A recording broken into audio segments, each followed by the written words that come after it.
A confluence is when two rivers come together to form another, mightier stream. In this case, it's not about water, though. It's about a book and a movie. The book is Grimm's Fairy Tales. I just finished reading it. The movie is an oldie. I'm not really sure what put it in my mind, but the timing proved to be fascinating. The film is Roman Holiday, starring Gregory Peck and introducing Audrey Hepburn, who won an Oscar for her performance.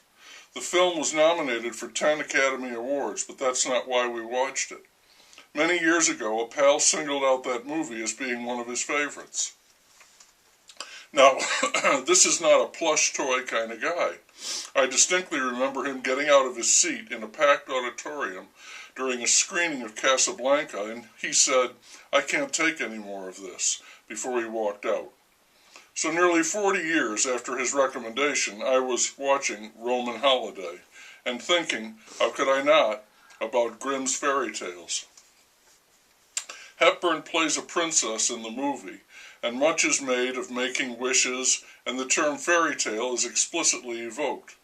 Hepburn's princess is making a world tour of capital cities, so by the time she reaches Rome, she's fed up. She's had it. She wants it all to stop, and of course it can't. The plans have been made. She's obliged to appear and fulfill her duties as a princess.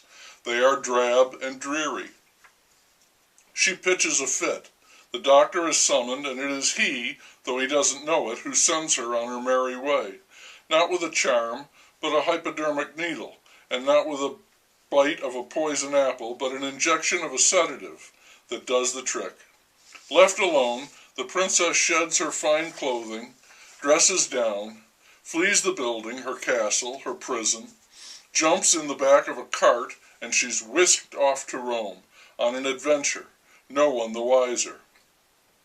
A down-on-his-luck journalist played by Peck, and he is literally down on his luck after being torched in a poker game, he finds the princess asleep on a bench.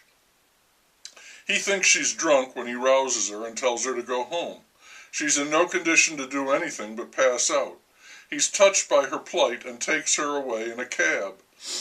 At his stop, he tells the cabbie to take her wherever she wants to go, but the cabbie wisely wants nothing to do with the sleepy beauty. It's the middle of the night, and he's got to go home to his wife and their 3 bambinos. The journalist, a guy named Joe, is stuck with her, and he winds up putting her up for the night, very chastely, in his little apartment. In the morning, he's late for work, which was to attend one of the princess's press conferences. When he sees a picture of the princess, he realizes that it's the young lady in his room.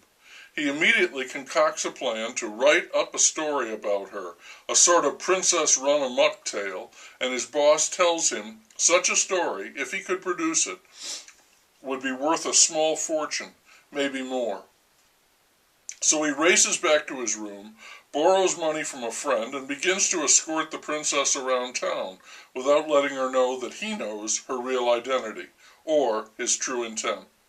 He urges her to go ahead and do the very things she has always wished she could do, knowing that they will spring him out of an outpost like Rome and fly him off to New York, where the big stories and the big money await. She's his ticket out. She has a glass of champagne at a cafe as one of the writer's cohorts, a photographer, is pulled into the deception, and he takes photos with a miniature camera/cigarette lighter. He lights up her first ever cigarette. They tour Rome, the Colosseum, the fountains and plazas. She has her hair cut. They are briefly detained by the police and lie their way out of trouble, and they call her Smitty. They wind up at a dance where she is recognized by officers of her nation. They try to snatch her back, and a fight ensues. Joe is knocked into the water. She jumps in after him, and they swim away. When they get out of the water, she is shivering, and he hugs her for warmth, and they kiss, which is the moment when the movie turns completely around. Because from then on, it's the journalist who gets his wish. Not what he thought, the fame and fortune, but love. The love, by golly, of a princess. Earlier he had mocked what he called stupid human interest stories, as feeble stuff not worthy of his abilities.